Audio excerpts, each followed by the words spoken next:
can see, I have inserted a couple of pictures onto my page because in this section we're talking about the Arrange section. And it is in the Page Layout tab. It is actually the last one. The Arrange section has a similar area to the Format tab, which is under Picture Tools here. So we can look here. Oh, it has an Arrange section. In this Format tab, you can change the background, corrections, color, artistic effects, contrast, pictures, change picture, reset picture. You can give the different pictures, like you could give it a frame or whatever. It doesn't really matter. Border, picture effects, picture layout. The size is like how big that picture is going to be. But over here in the Arrange section, it is exactly the same as the one in the Page Layout section. Now, I haven't changed my wrap text on any of the pictures yet, so I can't really move them very well. I can move it around the page, like I could switch positions or whatever with the pictures here, but what I'm going to do is I'm going to click on one picture, wrap text. My favorite is tight. You can use square, but I prefer tight. What this allows you to do when you are typing something, if I can find where the cursor would be. Oops, I don't want bold. I want to type. Oh my, that's not where I want to type. I want to type up here. Hey.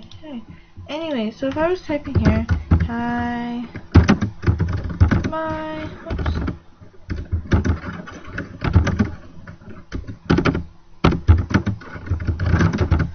You can see this picture almost acts like it's tight, like it's text, and it's moving along. Where if I change it to wrap text, and I change it tight,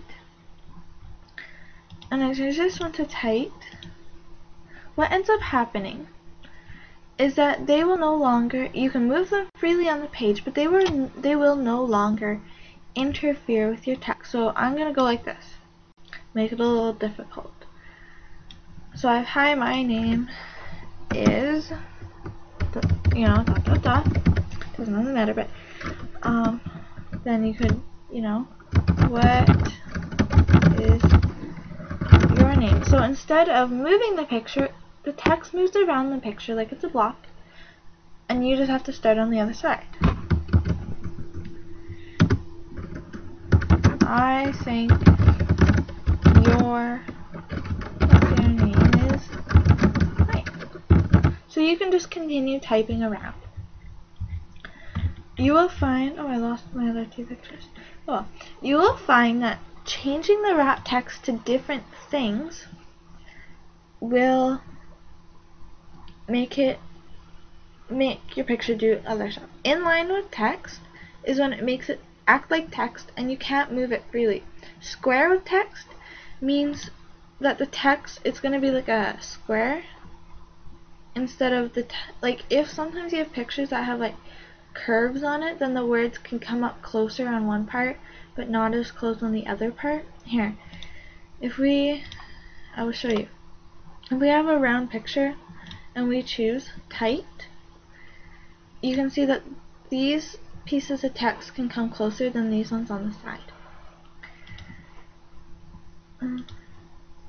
Another one would be through, where the text can just go right on over top. Top and bottom, which means the text, if there's room up here, would just only be on the top and only be on the bottom. It's not going to write on the sides of the picture. The next one here, behind text, the text will go over it. In front of text, it will cover up the text. Edit wrap points is where you can actually, so we don't need to keep this big space here, so we can bring all this stuff in, so because it's like making it so that the text, you want a little bit of a boundary, yeah, sure, but we don't need this big space all the way like over there. So really, you know, you can all just bring it into a point or whatever.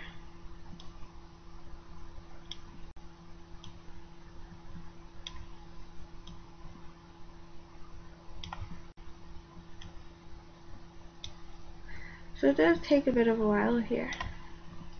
Going for perfection here, but who said you had to do that? So basically you just edit it, so when you type around it, then you can have, and you can make it so, you know, it's a bit more rounded or whatever. It's very, very easy to edit this. Now, part of the reason I went weird is because I had turned it into a circle and it used to be a rectangle, but still, it still kind of had a weird shape, and so I just kind of tried to touch it up as much as I could. Now, it's not perfect, obviously, there's a lot of lines and whatnot around here, but it works pretty good. The next thing, more layout options. There really isn't more, so it just kind of explains things a little better, I guess. From position, and that's where you want the picture on the page. It's really easy. You know, do you want it in the middle? Where do you want it? You know, super easy. Bring forward, you can, yeah, like you can bring it to the front, or you can bring it one layer forward, or you can bring it in front of the text. Over here, let's say I wanted to see the other picture, so I click on this picture and I'm going to send it backwards. Now I could just do this because there's only one layer, but if I send it backwards, I can send it backwards one layer. But if there's 3 pictures here, oh yeah, there we go. If there's 3 pictures, this one's in the very back. Now I could, I'm gonna bring the tiger picture to the very front. If I brought it forward once, it only comes through one layer. But if I bring it to the front, it comes through all the layers. Okay, and that's the same with backwards. The selection pane, if you can't easily get to a picture, it's so small, but you don't really know where it is, and you can't get it, you can access it by going through these options, and it will highlight them. And then you could bring it to the front and move it. Align. I love this tool, Align. You can align it to the center and to the middle, which also is position, but you can align it on the page wherever you like. Group. If you highlight, I don't know if this will let me. Here, let's go to our home place, select all objects. Here's it. I'm going to see if I can. Okay, if you hold the control key down, then you can highlight all these. Back to page layout, you can group these, and they're now one image.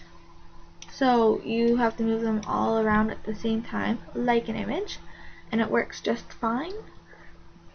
And that's, you know, that's just the way it is. If you go over to rotate, now you can rotate these images the way you like. It really doesn't matter. But, so it's a pretty easy section, and good luck on the assignment. Bye!